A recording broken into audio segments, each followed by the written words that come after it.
오늘 최고위원회가 조금 길어져서 당헌 당규 검토할 게 있어서 좀 늦었습니다. 오늘은 박근혜 대통령 불법 인신감금 옥중투쟁 1341일째 되는 날입니다. 1341일 동안 침묵투쟁 인신감금 하에서도 잘 버텨주십사 하는 것이 국민의 바람이고, 이제 박근혜 대통령의 이 탄핵이 불법이고 거짓이었다. 악마의 정권 문재인 파쇼 정권을 보면서 박근혜 대통령 등 뒤에다가 칼 꽂은 배신자들, 역사의 역적들의 지금의 모습을 보면서 참으로 안타깝습니다. 아직도 그들의 잘못을 모르고 그 잘못된 사리사욕,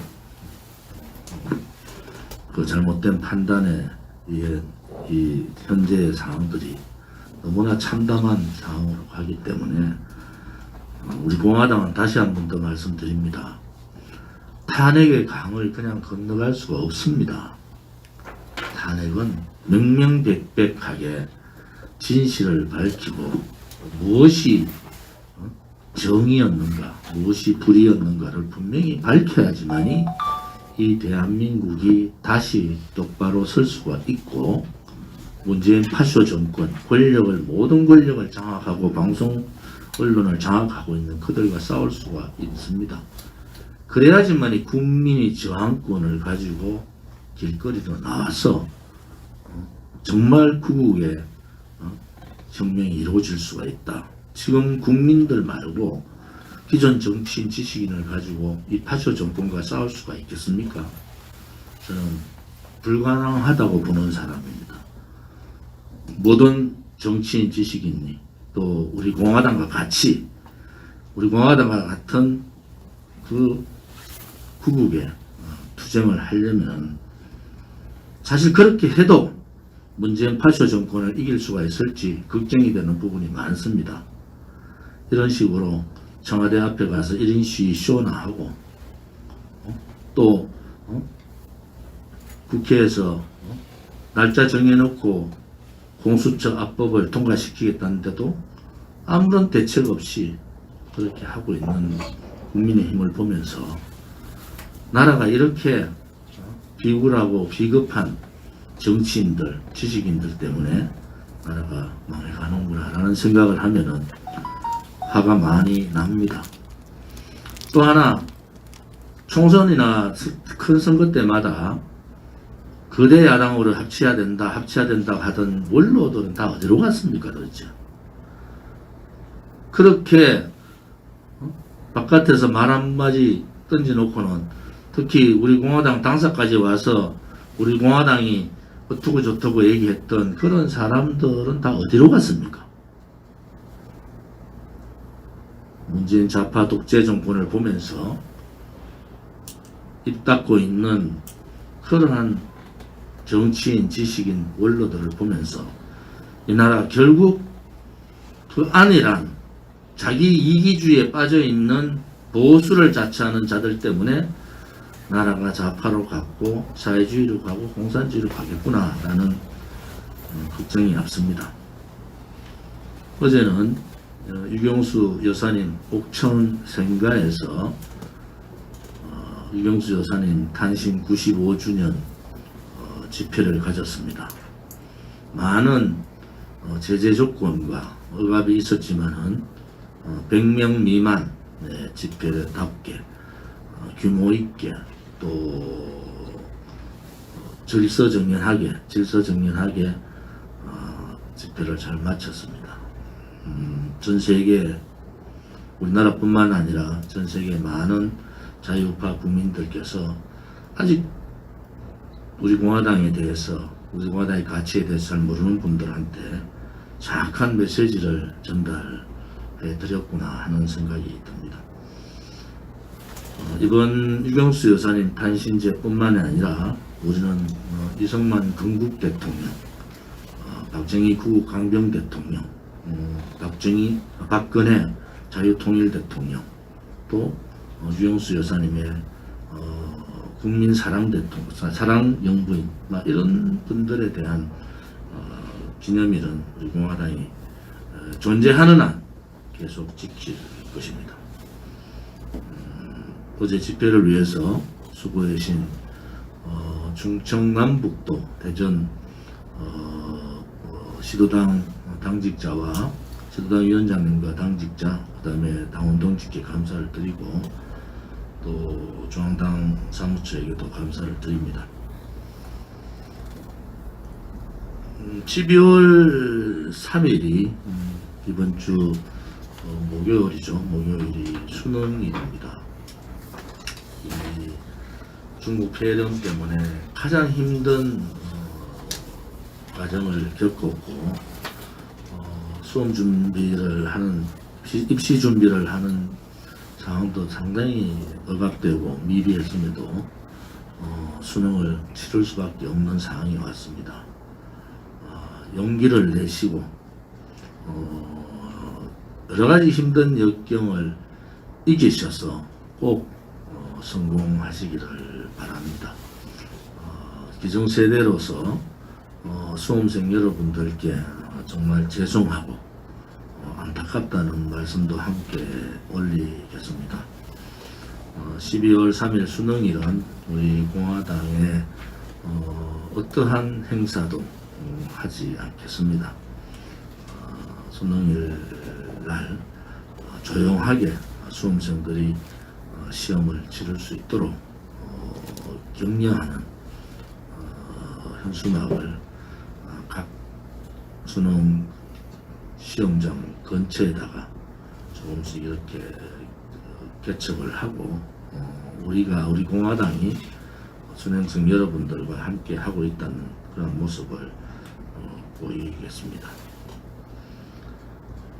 지금 그 공수처법 개정안의 핵심은 두 가지입니다. 하나는 야당의 비토권을 없애겠다는 거죠. 공수처장 임명에 야당의 비토권을 없애겠다는 것이고, 또 하나는 공수처장 임기 연장입니다.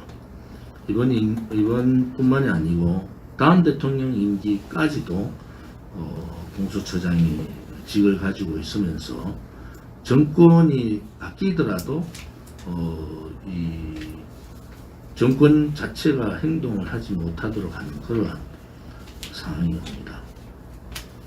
정권 교체의 문제에 대해서 제가 한 말씀 다시 좀 강조해서 드리고 싶은 얘기는, 정권 교체는 당연히 해야 되죠. 문재인 좌파 독재 정권을 몰아내고 자유민주주의 체제의 정권을 가져와야 됩니다. 그런데 현실은 녹록지가 않습니다. 또 하나는 정권을 찾는 것도 대단히 어려운 상황이죠. 언론 방송이나 기존의 권력기관이 장악된 상태에서는 정권을 다시 교체한다 하더라도 대법관 13명 중에 이제 8명, 헌법재판관 9명 중에 7명, 6에서 7명. 지금 국회 일당으로 장악되어 있죠. 그리고 각 권력기관, 경찰은 마찬가지 아닙니까? 지금 군 행태 보십시오. 모든 권력기관, 거기에 하나 정권의 부정부패, 그 다음에 이 지금 공직자 선출, 울산시장 선출 문제 개입 관련, 옵티머스 문제, 이런 등등의, 또 세 사람의 성추행 문제, 이런 등등의 조사해야 될 상황들이 워낙 많잖아요. 원전 폐기의 부당성, 절차상의 하자, 또 이번에 김해신공항 확장한 폐지 등등 정권위에 다뤄야 될 내용들이 너무 많은데, 그것이 다 법적 잣대를 갖다 댈 수밖에 없는데, 그거 조사할 수 있는 검찰의 기능을 공수처를 만들면서 완전히 약화시켜 버립니다. 도대체 무슨 용기를 가진 사람이 정권 교체를 해서 이 파쇼 정권과 싸울 수가 있습니까? 지금 거론되는 사람 중에 그렇게 할 수 있는 사람이 저는 없다고 보는 거예요. 정권을 잡으면 뭐 하겠습니까? 정권 유지를 할 수 있는 상황도 못 되는데. 그래서 이 다음 정권의 교체와 더더욱더 중요한 것은 정권의 교체를 누구의 인물에 의해서 그렇게 교체할 상황은 지나버린 겁니다. 이제 국민의 저항권 발동에 의해서 국민 후보가 되어야지만 이 정권 교체 이후에도 이 권력을 장악한 이 주구들이 또 권력 옆에 붙어 있는 권력 핵심 권력 기구들이 눈치를 보고 함부로 하지 못하는 상황이 오는 겁니다. 우리 공화당이 얘기하는 것이 그거예요. 정권교체 당연히 해야 되죠. 그런데 정권교체하고 난 다음에 국회 장악되고 권력기관 다 장악되어 있는 상태에서 도대체 식물 대통령 만들어서 대강 또 손잡고 앞으로는 보수를 얘기하고 뒤로는 뒤에서 손잡고 나라를 그런 식으로 가면은 이거 정권교체 하나만 합니까? 오히려 그것이 더 나쁜 정권이잖아요. 국민을 속이는 정권이고. 그래서 이런 부분에 대해서 우리 공화당은 분명하게 입장을 밝히는 겁니다. 정말 파쇼 정권을 몰아내고 대통령 한 사람이 바뀌는 게 아니라 이 잘못된 붉은 적폐를 몰아낼 수 있는 사람으로 정권이 교체돼야지만이 올바른 정권 교체가 되고 국민들이 거기에 분열하지 않고 적극적으로 지지하는 국민 대통령 후보, 국민 대통령이 되지 않으면 안 된다는 겁니다. 제가 정치를 오래 해서 여러 가지 제안을 많이 드립니다만은 4년 동안 제가 했던 얘기가 너무나 똑같이 맞아 들어가서 저도 이런저런 얘기하기가 좀 겁이 나요. 그렇지만은 우리 자유우파 국민들이 느껴야 될 것은 이제 친문 얼마나 많은 얘기들을 했습니까? 그래가 총선 때 되니까 전부 큰 데로 가자 해가 큰 데 밀어주고 주동했던 사람, 선거 주동했던 사람들 다 도망갔다가 석 달 딱 지나니까 다 얼굴 다 내밀어요. 이것은 아닙니다. 정권 교체를 열망하고 있는 국민을 두 번 죽이는 상황이 온다. 그래서 목숨을 걸더라도 좌파 독재 정권과 싸우고 좌파 독재 파쇼 정권을 이 땅에서 몰아내는 결단력 있고 용기 있고 타협하지 않고 불의와 타협하지 않는 그러한 분이 정권 교체를 해야지 나라가 바로 선다는 거예요. 또 하나는 살신성인의 정신을 가진 분이 있어야 됩니다. 본인은 그렇게 힘들게 했지만은 그것을 용서하고 국민 대화합으로 갈 수 있는 그런 분이 필요하다는 겁니다. 오늘 그 최고위원회에서 공수처 반대 투쟁 방향을 다시 한 번 더 좀 논의를 해보겠습니다. 여러 가지 제약 조건이 많아서 논의를 다시 해서 발표를 하도록 하겠습니다.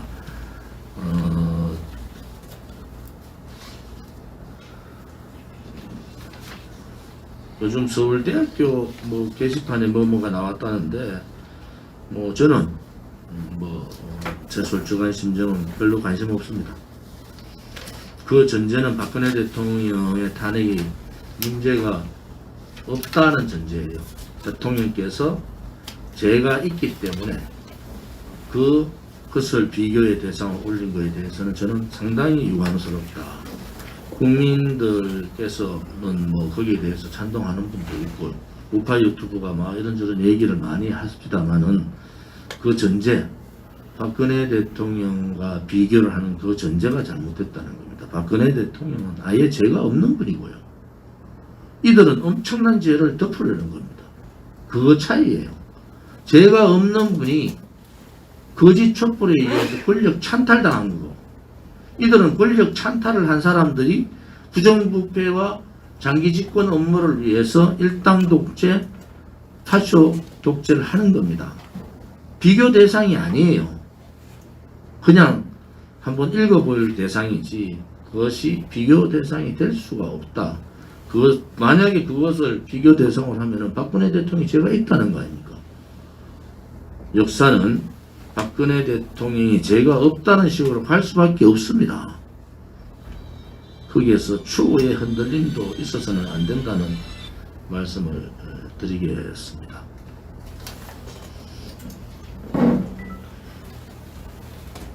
최근에 미국 연방대법원에서 굉장히 중요한 판결을 내렸습니다. 바로 이제 뉴욕 주지사인 구오모가 우한 배령을 이유로 그 종교 시설에 대해서 집회 제한 조치를 취했습니다.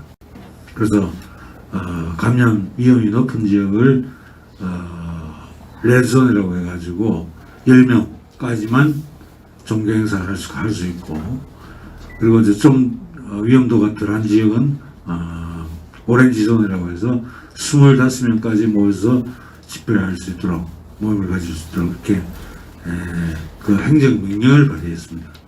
근데 이에 대해서 그 가톨릭 교구와 유대교 쪽에서 이게 연방헌법 제1조 수정 제1조 위반이다라고 해서 소송을 제기했습니다.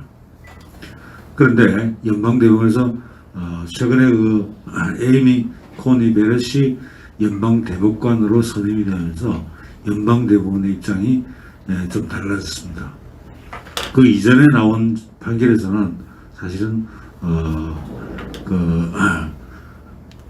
네바다주 이런 데서 종교시설에 모이는 인원을 제한하는 조치가 연방헌법에 위반되지 않는다라고 했는데, 이번에 11월 25일 연방대법원에서는 5대4로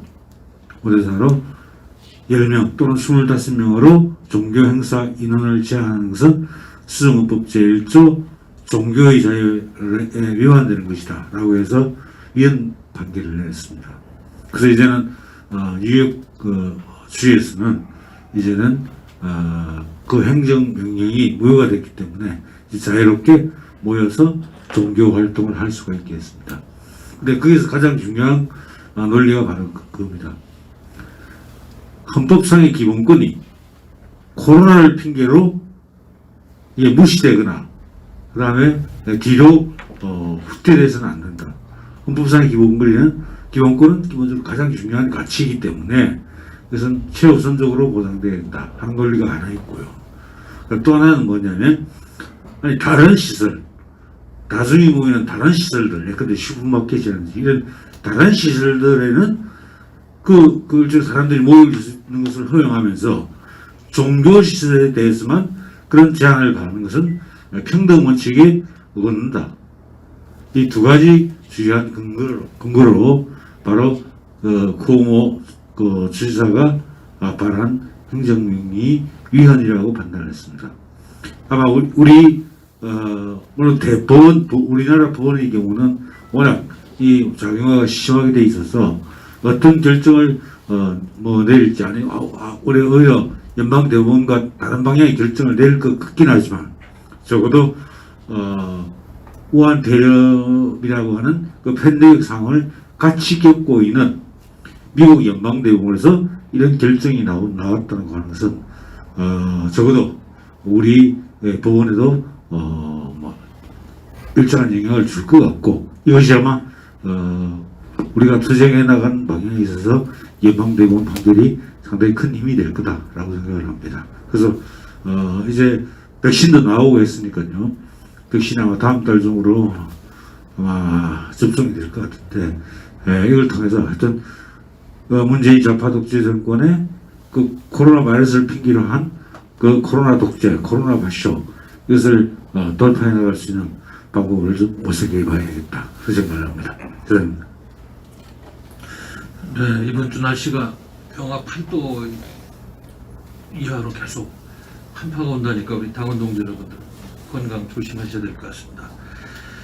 그 23일부터 27일까지 로열미터가 YTI 의뢰로 18세 이상 남자 2,516명 여론조사 결과 오늘 나왔는데, 많은 악재에도 불구하고 그 문재인 씨에 대한 국정 수행 능력 평가 긍정적으로 지지한다는 게 1.1%가 상승돼서 43.8%가 나오고 부정평가는 52.2%인데 왜 이런 현상이 있는지 모르겠어요. 그래서 뭐 과거에 좌파들 공산 전략을 보면 3인 성호다, 고양이도 3명이 이야기해서 주장을 호랑이 만든다는, 결국은 잘못을 은폐하고 은닉하고 선전선동으로 상징주작으로 언론들이 일조하다 보니까 그 많은 잘못에도 불구하고 이 정권의 지지율이 가면 갈수록 이렇게 나라는 망하는데 1.1%가 상승했다. 그래서 이렇게까지 우리 대한민국 시스템이,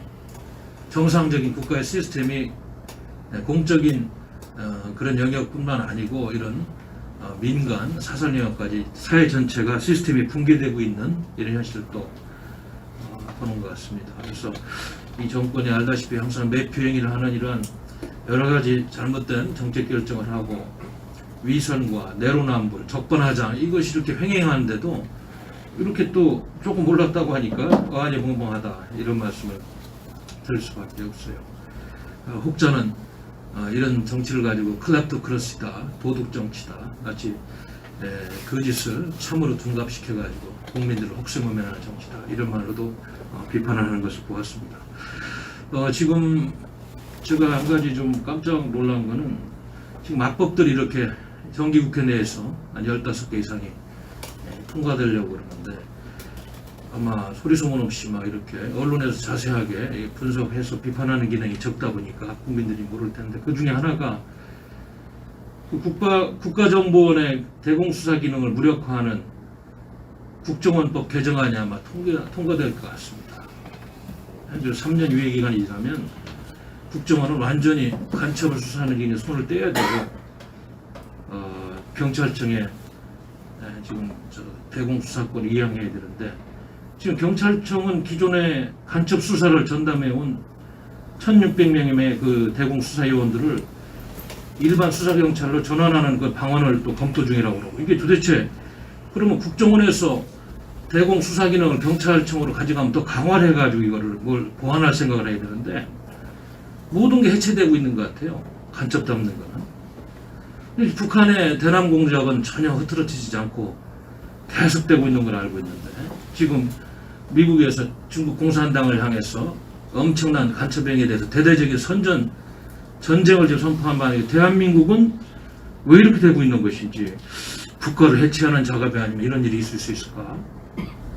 북한이라는 인류 역사상 가장 악질의 그런 독재적 폭력 집단과 상대를 해야 되는 대한민국에서 이런 악법들이 이렇게 통과되면, 공수처법은 우리가 많이 이야기했습니다만 간첩은 누가 잡는 거예요?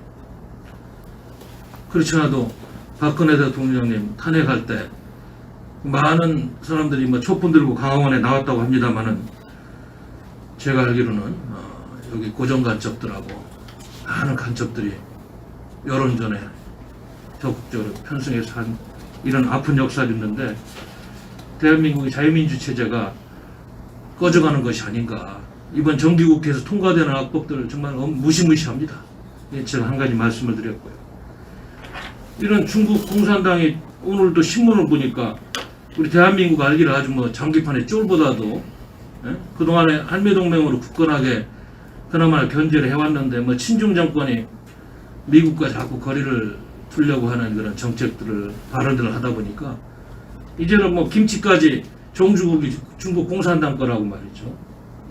완추시브라는 중국 공산당 기관지가 ISO 국제표준화기구에 중국이 표준화한 김치를 이렇게 보도하는 이런 행태가 있고, 뭐 정치 분야, 경제 분야는 그동안에 이런 일이 있었지만 문화, 이제 생활 영역까지도 중국 공산당이 대한민국을 좌지우지하는 이런 상황까지 왔다. 김치가 전 세계적으로 대한민국의 브랜드네임으로 그동안에 평가받아 왔는데, 알다시피 2001년부터는 UN 식량농업기구 FAO하고 세계보건기구 공동으로 세운 국제기구 코텍스에 이미 세계 규격으로 등재가 된 상품인데, 이게 뭐 중국 수찬 지역에서 염장 야채식품 파우차이를 한국 김치를 둔감시킨 뭐 역사 왜곡하는 거와 똑같은 거예요. 동북공작. 이제 문화생활 영역까지 중국 공산당이 대한민국을 침탈하고 북한의 대남 전략과 함께 어울려져 가지고 이 친중 정권이 다 내주고 있다.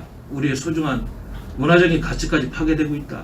이런 안타까운 말씀을 드리겠습니다. 오늘 한 메이저 신문에 제가 사설을 보고 굉장히 좀 답답했는데, 어떻게 그 예비 타당성을 면제받은 삽질 토건 사업 예산들이 문재인 씨 정부에서만 88조에 이른다고 그럽니다. 그래서 가덕도 공항 이번에 10조만 더해지면은 100조 원까지 간다고 그러는데, 2015년까지 통틀어 가지고 예비 타당성 면제를 한 토건 사업은 꼭 필요한 경우 1조 4천억밖에 안 되는데, 문재인 정권 초기에만 17조 했고 이제 가덕도까지 합하면 100조까지 된다니까, 이거 뭐 토건 삽질 정부다. 이건 정치 사기 매표 행위를 위한 급조된 예산, 국민 세금을 낭비하는 게 아닌가, 이런 의구심이 더 커지고 있는 것입니다. 그 노무현 씨 당선될 당시에 세종시 이전 문제 가지고 톡톡이 재미를 보고 매표 포퓰리즘을 이제는 아예 대놓고 이제 이렇게 자행하고 있는 이 정권 행태를 다시 한번 우리가 지금 보고 있는 것 같아서 매우 안타깝습니다. 윤석열 검찰총장 직무정지 이후에 오늘 좀 새로운 사실을 알았는데, 보니까 월성 원전 관련한 구속영장을 윤석열 검찰총장이 지금 직무정지 된 이후에 대전지검이 감사 방해 혐의로 구속영장을 청구하겠다고 대검찰청에 전직 윤석열 산업통상자원부 전현직 공무원 등에 대해서 구속영장을 청구하겠다고 대검찰청에 보고를 했는데, 아마 더 수사를 해가지고 올리라고, 관례에 어긋나는, 그러니까 이 수사를 방해하는 겁니다. 그래서 이거는 지금 추 장관의 윤 총장에 대한 기습적인 정무정지가 원전 수사와 무관하지 않다. 그래서 이게 대검찰청에서 이렇게 뭉개면 할 수가 없는 거죠. 그러니까 정권 비리 게이트를 수사할 수 있는 모든 거를 지금 그냥 무리수를 두고 윽박지르고 이러면서 다 지금 봉쇄하고 있는 이런 엄청난 상식과 법리가 파괴되는 현장 속에서 우리가 지금 살고 있다는 것을 우리 당원 동지 여러분들이 알아야 될 것 같습니다. 이번 주는 그래서 정기국회가 언제 무단할지 모르지만 이런 악법들 막 소리 소문 없이 공수처법에 통과되는 중 우리 당이 그거에 대한 경계심을 일으키는 그런 홍보 활동을 좀 해야 되지 않나, 이런 생각이 듭니다.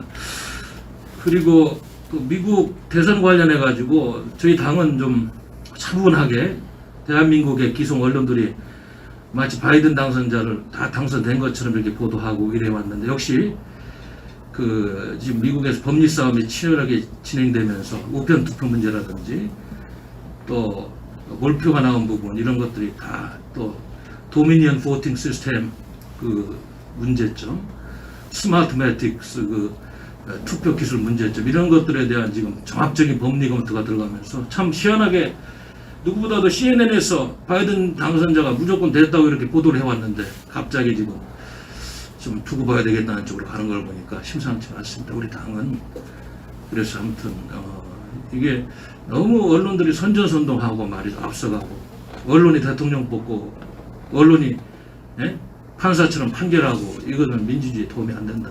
우리가 좀 차분하게 지켜볼 문제다, 이런 생각이 듭니다. 이상입니다.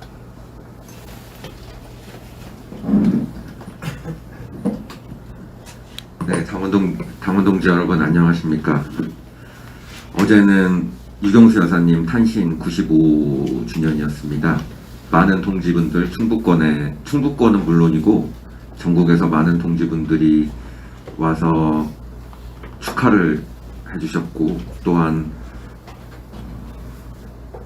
많이 조금 생각을 많이 하게 되는 하루였던 것 같습니다. 그 동시간에 또 서명대를 열고 우리 공화당의 당원을 한 분이라도 더 모시기 위해서 노력을 해주신 당원 동지분들께 감사드립니다. 유경수 여사님은 대한민국에 어찌 보면 한 분밖에 안 계시는 국모라는 호칭을 받고 계시는 분입니다. 그분은 한평생을 헌신과 봉사로 사셨던 분입니다. 결혼 전에는 부모님께, 아버지, 어머님께 헌신을 했고, 결혼을 하고 나서는 박정희 대통령님께 헌신을 했고, 영부인이 되고 나서는 국민들에게 헌신을 하셨던 분입니다. 박정희 대통령님의 손길이 닿은 곳이, 안 닿은 곳이 전국에 없을 만큼 박정희 대통령님의 업적이 대단하다면, 또한 유경수 여사님이 손길이 닿지 않은 소외된 자들이 없다고 그 당시에 볼 정도였습니다. 이 헌신과 봉사의 기저에는 희생의 정신이 있지 않겠습니까?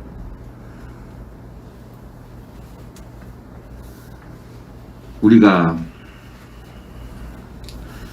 4년여를 이제 투쟁을 해왔습니다. 박근혜 대통령님의 무죄 석방과 탄핵 무효를 외치면서 어찌 보면은 사람들이 약간 정신 나간 사람 아니냐라는 평도 있고,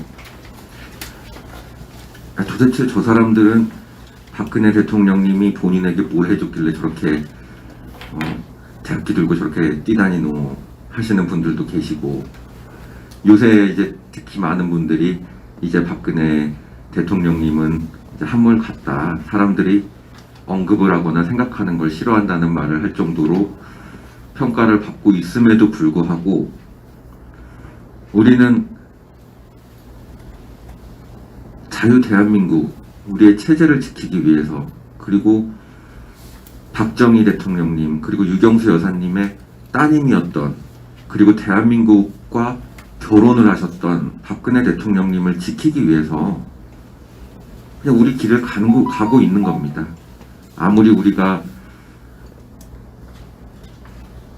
힘들고 어려워도 유경수 여사님의 정신이 희생정신으로 우리는 그 길을 꿋꿋이 가고 있고, 그 길의 끝에는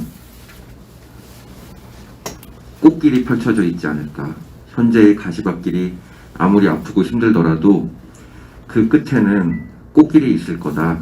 우리가 반드시 승리한다라는 생각을 가지고 정말 힘차게, 그리고 동지분들끼리 서로 아껴가며 서로 힘듦을 인지를 하고 상대편을 대해주시고 항상 희망적으로 투쟁을 계속하셨으면 좋겠습니다.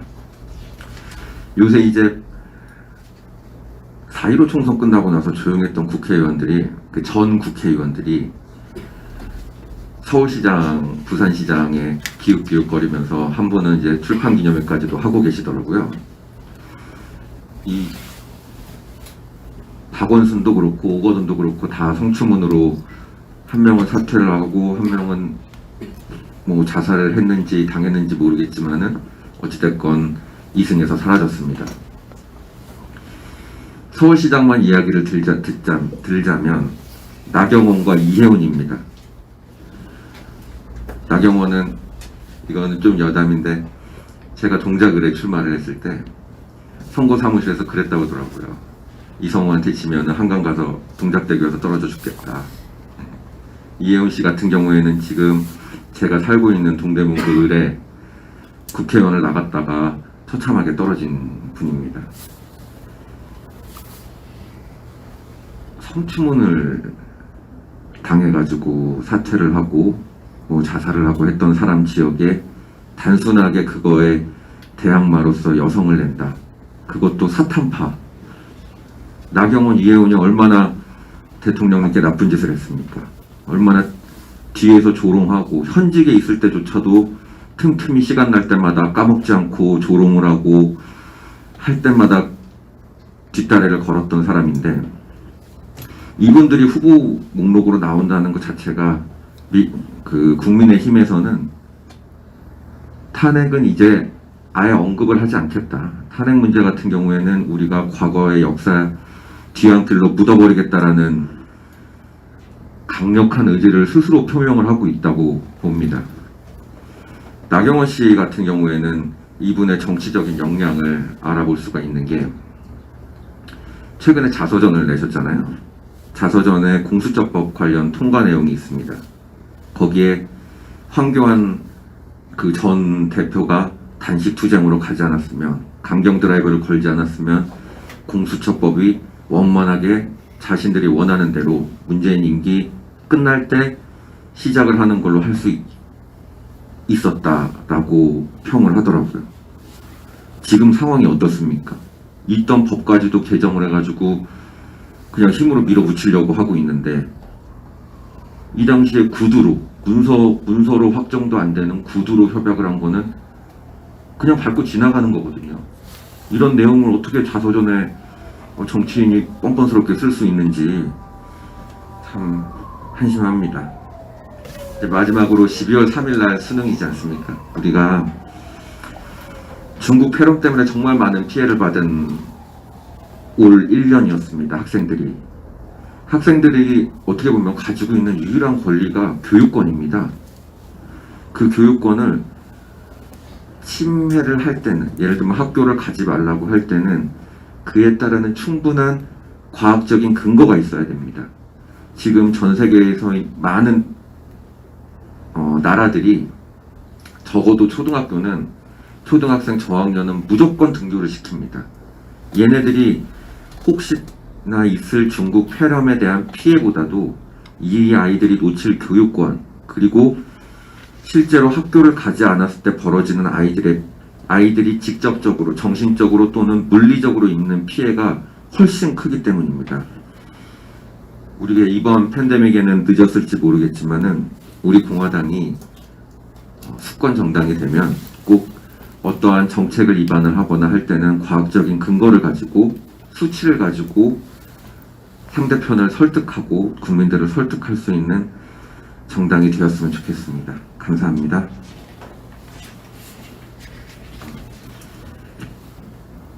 (11월 21일) 토요일부터 11월 27일 금요일까지 우리공화당 서명대 운영 현황입니다. 서울입니다. 중랑구팀이 면목역 3번 출구에서, 양천구팀이 신정내거리역 3번 출구, 서초구 을팀이 양재역, 구로구 관악구팀이 남구로역 6번 출구, 광진구팀이 구의역 4번 출구, 송파구 을팀이 송파역 4번 출구, 그리고 석천호수 서내거리에서 서명을 받았습니다. 서대문구팀이 연신내역, 구로구팀이 신도림역 4번 출구, 성동구 풍물단 연합이 왕십리역에서 서명을 받았습니다. 부산입니다. 부산은 나흘 동안 서명을 받았습니다. 부전시장 농협 앞, 해운대 블루라인 파크 미포 정거장 입구, 기장시장 앞 버스 정류소, 서면 국민은행 앞, 해운대 블루라인 파크 미포 정거장 입구, 서구 당사 앞, 서구청 앞 국민은행, 북구덕천 1200 다이소, 부산일보사, 자유시장 금사랑, 사상 시외버스 터미널 5번 출구에서 서명을 받았습니다. 대구입니다. 대구 시당팀이 동아 쇼핑몰 건너편에서, 대구 북구팀이 서변동 농협, 수성구팀이 범물동 동아백화점 내거리에서 서명을 받았습니다. 달성군팀은 5일 동안 화원장, 경북 고령 대가야 시장, 현풍 파출소 앞, 화원시장 뒤 명천교 입구, 다사대실역 만남의 광장에서 서명을 받았습니다.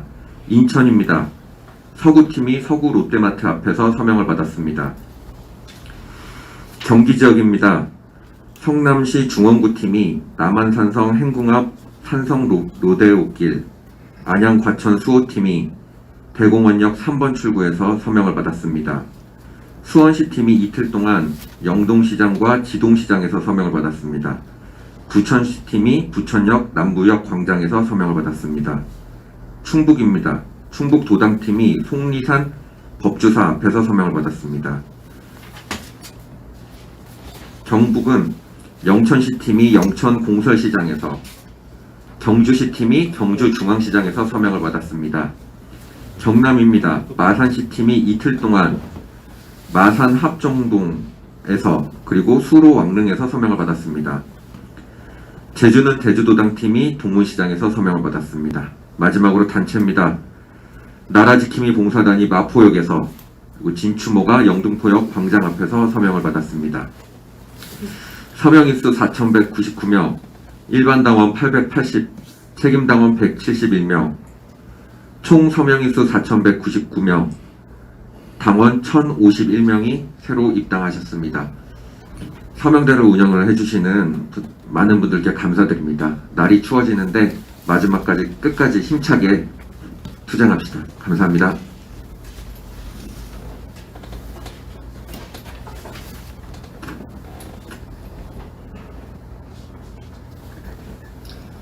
안녕하세요. 예, 현진석입니다. 당원동지 여러분, 예, 날씨가 굉장히 춥습니다. 예, 건강관리에 유의하시고요. 예, 건강하시길 바랍니다. 한번 제가 4년 전을 한번 돌이켜봤습니다. 예, 박영수 특검과 윤석열 검사, 그들이 이 정권에 구역을 하며 박근혜 대통령님과 관료들을 모두 구속시키는데 밀조를 한 장본인들입니다. 저희가 뭐라 그랬습니까? 그들이 이 정권의 마지막에는 자기들이 모두 다 구속이 되고 그들이 적폐 세력이 될 것이라고 우리 공화당은 한결같이 말씀을 드렸습니다. 박근혜 대통령님은 정말 죄가 없으신 분입니다. 이제 모든 분들이 좀 많이 아시고 계십니다. 윤석열을 보며 한숨만 나옵니다. 그렇게 우리나라의 최고 엘리트, 법조인들, 지식인들, 머리 좋으신 분들 정말 죄송합니다만 대한민국이 이래 무너져 가는데 어떻게 가만히 올바른 소리가 안 나옵니까? 정말 입 쳐닫고 있습니다. 이게 나랍니까 정말. 그들한테 부역하는 것보다 더 지긋지긋합니다. 이제 어떻게 하시겠습니까? 더 이상 문재인 가짜 정부에 비겁하게 숨지 말고 문재인 가짜 정부 관료들을 부역죄로 모두 체포 구속하시기 바랍니다. 그래야 당신들 후세들에게 조금이나마 용서가 될 것입니다. 우리 공화당은 4년 동안 진실과 정의를 위해서 이렇게 싸웠습니다.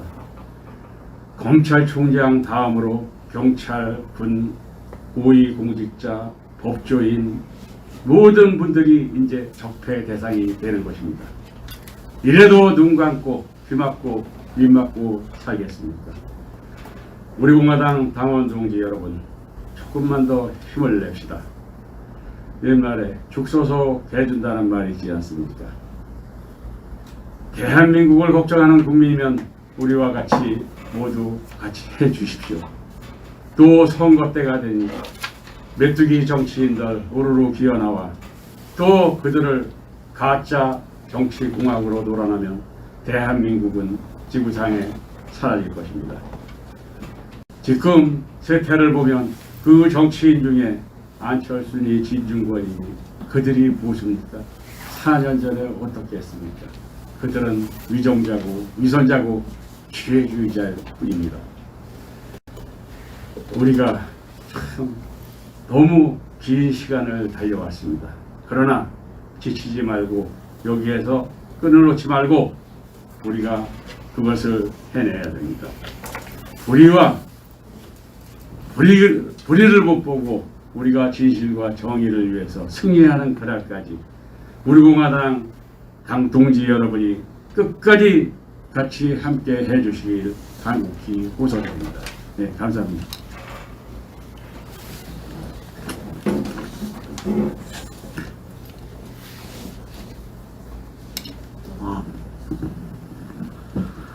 당원 동지 여러분, 어제도 유경세사님 탄신 95주년에 많은 분들이 참석해 주시고 추운데도 앉아달라고 부탁드렸는데도 한 분도 열애 없이 서서 그 추운 곳에서 유경세사님 탄신제를 함께 우리 집회를 해주신 당원 동지분들께 진심으로 감사 인사 먼저 올리겠습니다. 앞으로 이 겨울 동안, 이 추운 겨울 동안 이어지는 일정 또한 만만치 않을 것 같습니다.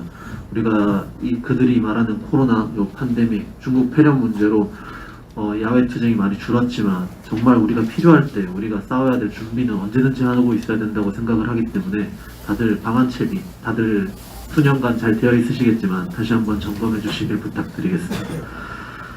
오늘로써 박근혜 대통령 옥중투쟁 옥에 갇히신 지 1341일째 되는 날입니다. 공교롭게도 내달 12월 9일 박근혜 대통령 탄핵소추 4주년 되는 날이 4년째 되는 날이 딱 1350일 되는 날입니다. 딱 10자리가 항상 공교롭게도 박근혜 대통령에 관련된 날짜는 항상 무슨 날짜가 딱 맞아 떨어지는 것 같습니다. 4년이 흘렀는데 그리고 박근혜 대통령 옥에 들어가신 지 3년 하고도 4년이 다 되어 가는데 지금 부산시장 그리고 서울시장 이렇게 후보들 몇몇 누구누구 거론되는 사람들 몇몇을 보고 있으면 그자들이 어떻게 생각을 하고 아직도 반성을 안 하고 있다는 결론을 우리는 확실히 내릴 수 있습니다. 그런 생각이 가끔씩 듭니다. 뭐 사사로운 얘기지만 어떤 사람은 이래서 박근혜 대통령을 배신했고 어떤 사람은 저래서 배신을 했고 이 사람은 개인 문제, 가족 문제, 무슨 문제 이런 얘기를 듣습니다. 그것에 대한 사실 여부는 저는 정확하게는 알지 못하지만 개인의 사사로움이 됐든 아니면 박근혜 대통령을 인정하지 않고 저 사람이나 나나 똑같다 라고 생각하는 오만한 사람이 됐든 결과적으로 그들은 역사의 죄인이라는 것을 국민들은 다 알고 있습니다. 우리가 박근혜 대통령을 따랐던 것은 박정희 대통령의 따님이기 때문만이 아닙니다. 그리고 우리가 박근혜 대통령을 따랐던 것은 그냥 대통령이기 때문에 따랐던 것이 아닙니다.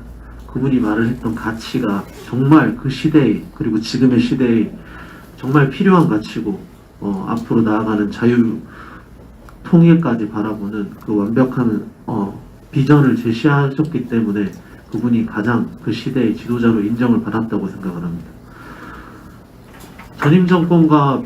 박근혜 대통령 전임 정권과 비교해봐도 불의와 타협하지 않고 올바른 길을 가셨으며 사실은 지금 우리 공화당이 겪는 것과 똑같은 문제라고 생각을 하는데 세상이 알아주지 않아도 올바른 길을, 공정한 길을 가셨습니다.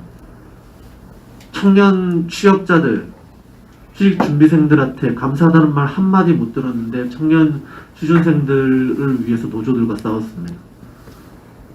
세상이 알아주지 않아도 국민들 세금, 국민들 앞으로 사는 먹거리 이런 것 좀 줄여주기 위해서 정말 그 당시 기득권과 싸웠습니다.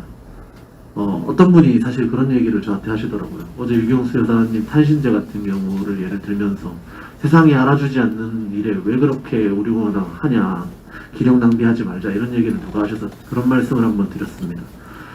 세상이 알아주지 않아도 올바른 길을 가야 한다고 저는 생각을 합니다. 특히 우리 공화당은 더욱 그래야 한다고 생각을 합니다. 박근혜 대통령이 정책을 하시는 면면이 모두 국가를 위한 그 국민을 위한 비전의 제시였고 하나하나가 상황이 결과적으로 안 좋게 나왔다 한들 마음속에 한 걸음도 국민을 위하지 않은 걸음이 없었다고 생각을 합니다. 그렇기 때문에 우리는 우리 공화당의 보수의 가치를 그리고 대한민국이 앞으로 가야 하는 가치를 지키기 위한 것에서는 우리는 적어도 비겁하게 도망치지 말자 그런 말씀을 드리면서 앞으로 아마 공수처법 데드라인이 이번 이틀 뒤인 이제 수요일이 아니라 데드라인이 12일 토요일까지라고 합니다. 그날까지 어떤지 추이를 지켜봐야 될 것 같고 언제든지 이제 여건이 갖춰지고 싸워야 될 때는 싸워야 하지 않겠습니까? 그리고 박근혜 대통령 탄핵소추 가결 4년 되는 다음 주 수요일 모두 기억해 주시고 투쟁 방향이 결정되는 대로 일사불란하게 함께 끝까지 투쟁하시기를 부탁드리겠습니다. 감사합니다.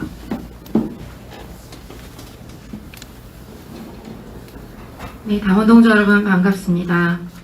오늘 저희가 드리고자 하는 말씀은 지방에 이 관광버스들이 다니고 있는데 그게 단풍놀이나 여행을 다니는 게 아니라 바로 아파트를 사러 다니는다고 합니다. 집값을 잡겠다는 그 구실을 가지고 수도권의 부동산을 묶어 놓으니까 지금 풍선 효과로 각 지방들이 지금 터지고 있는데요.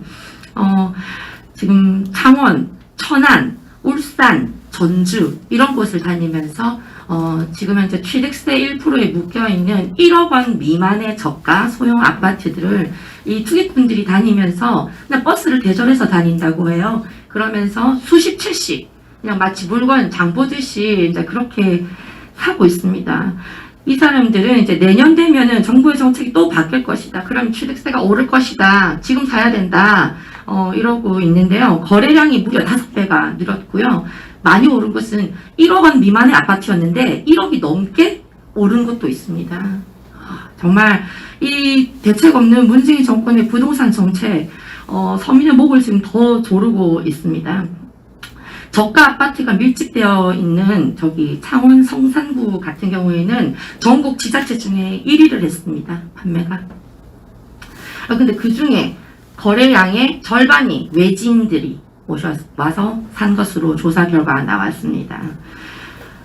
다주택자의 지방 예외 조정이 도리어 지방 아파트 값의 불안 요인으로 지금 등장하고 있고요. 이에 대해서 정부는 어떠한 발표도 없고 어떠한 대책도 없습니다. 사실 이것의 근본적인 문제는 부동산 시장의 유동성이 확보되어야 되는데 그것은 전혀 고려하지 않은 채 규제만으로 부동산을 잡으려고 하는 그런 근시안적인 대책이 문제이지 않나 이렇게 생각을 합니다. 근데 또 이러한 경기 여기서 이제 제가 또 세금 폭탄에 대해서 말씀드리고 싶은데 이런 또 지금 코로나로 인한 경기 불황에도 무려 올해 세금 총 징수액이 사상 처음으로 300조를 넘었습니다. 300조 4천억에 달합니다. 세금이. 8조 8천억이 상승한 것인데요. 이 상승의 주요한 원인으로 종합부동산세 증가를 보고 있습니다.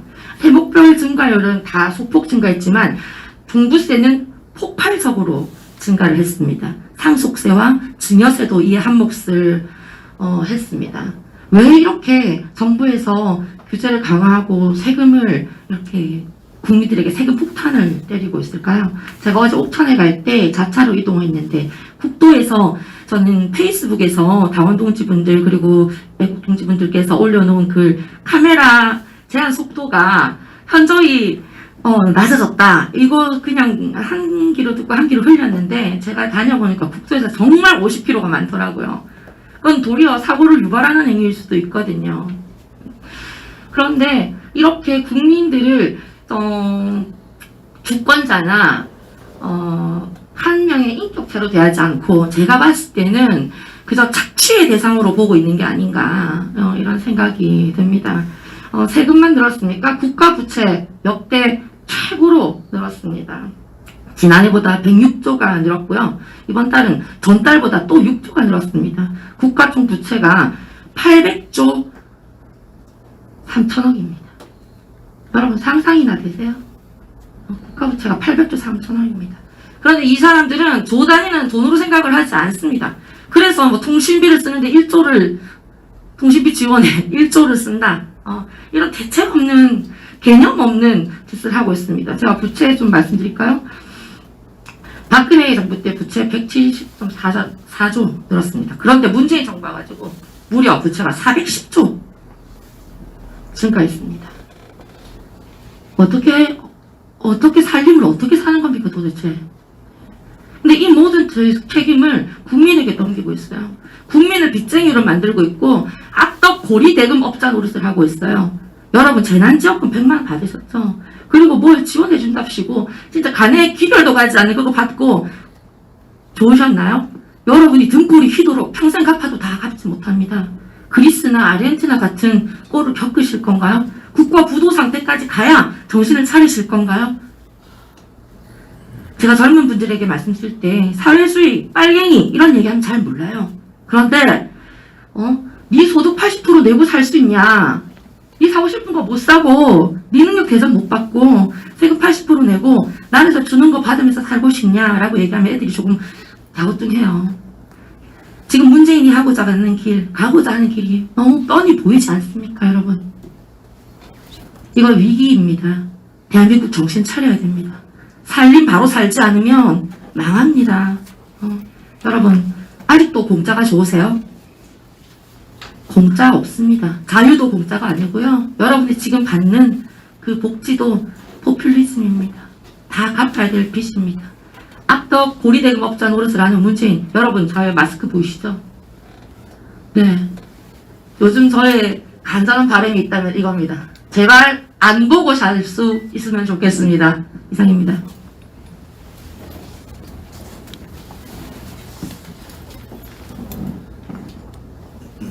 작년 봄에 홍콩 범죄 인도법이라고 해서 홍콩의 우산혁명이 시작됐는데 지금도 간간히 합니다만은 이게 2019년 9월 14일 날, 9월 4일 날 철폐를 함으로써 좀 주춤했지 않습니까? 국민은 그런 겁니다. 지금 이 홍콩 범죄 인도법보다 더 악법들이 많이 통과를 기다리고 있고요. 공수처법 개정안은 이거보다 훨씬 더 악법입니다. 뭐 나라 자체의 저항 세력이나 올바른 목소리를 못 내게 하고 공무원의 양심 선언을 못하게 하고 노무현과 같은 전례를 남기지 않겠다는 것은 자기들이 어떠한 그 말을 쉽게 해요. 저 사람들은. 노무현이라는 분은 아니 가족들이 뇌물을 받아서 자살하신 거잖아요. 그러면은 그런 전례를 안 남기겠다는 것은 뇌물을 받든 부정부패를 하든 직권 남용을 하든 권력 독점을 하든 자기들이 무슨 죄를 지어도 부정선거를 개최하죠. 부정선거를 하든 뭐 어떤 상황에서도 그냥 듣겠다는 거 아니겠어요? 그걸 공공연하게 얘기하고 있단 말이에요. 노무현의 전례, 선례를 다시는 노무현의 상황을 만들지 않겠다. 제가 이 말씀을 왜 드리냐 그러면은 박정희 대통령 각하가 올바른 말씀하신 거예요. 자유는 그냥 주어져지는 것이 아니고 투쟁하는 자만이 자유를 누릴 수 있는 자격이 있는 겁니다. 지금 나라가 전망의 상황에 지금 왔기 때문에 이웃 홍콩을 보십시오. 홍콩을 보니까 젊은이 지식인들이 일어나니까 국민들이 따라오지 않습니까? 우리는 지식인들이나 정치인들이 다 비굴하게 있으니까 이것 또한 참 이성우 최고께서 나경원 얘기를 했는데 입에 올리기도 싫어요. 탄핵 정국에서 미국 가가지고 트럼프 대통령 측근한테 박근혜 대통령 탄핵 옳았다고 사면하면 안 된다고 이런 얘기 했어요. 또 지금 벌어지고 있는 공수처법하고 여러분들 그 연동형 비례대표제 나경원 2019년 12월 9일 날 원내대표 돼가지고 일주일 만에 이거 야당하고 합의 봐버렸어요. 누가 그 단식한다고 뭐 단식 국회에서 한두 번 합니까? 그거 가가지고 뭐 대당을 해가지고 합의 보는 바람에 이 상황이 온 거예요. 야당은 테이블에 올리면 안 됩니다. 이 안건을 테이블에 올리면은 선진화법 때문에 패스트 트랙도 있고 막 모든 걸 할 수 있는 방법이 다 있어요. 그걸 많이 하는 사선국회의원이라는 사람이 이런 걸 그냥 툭 올려놔놓고 이런 상황으로 전개해버린 거 아닙니까? 참 그런 사람이 또 시장 선거하고 지금 와서 공수처법에 대해서 또 이러쿵저러쿵 얘기하는 것은 얼굴이 너무 두껍다. 그런 말씀을 좀 드리고요. 우리 국민들이 이제 국민들께서 안 나오시면은 나라는 이제 갑니다. 나라는 정말 우리가 상상할 수 없는 한 번도 경험하지 못한 사회주의 독재국가로 가는 겁니다. 사회주의 독재국가로. 저는 그것이 심히 우려되는 바입니다. 우리 당의 상임 고문이셨던 윤영탁 상임고문님이 별세하셨습니다. 우리나라 국회의원 중에서 3선을 하고 스스로 정기 은퇴를 선언하고 몸소 이제 제가 문상을 하고 저 주문을 가서 그 사모님하고 이런저런 말씀을 들었는데 정직, 강직, 청렴을 스스로 보여주셨던 분이기도 합니다. 윤영탁 상임 고문님하고 얼마 전 돌아가신 홍사덕 고문님 똑같은 저에게 똑같은 말씀을 하셨어요. 당신밖에 투쟁하는 사람이 없어서 너무 미안하다. 똑같은 말입니다. 똑같은 말. 반드시 새로운 날이 오니까 투쟁 깃발을 놓지 말아달라. 지금은 이런저런 얘기들이 있지만은 반드시 여러분들이 이길 거다.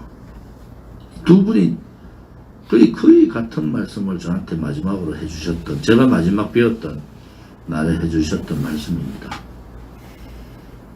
윤영탁 상임 고문님의 명복을 빕니다.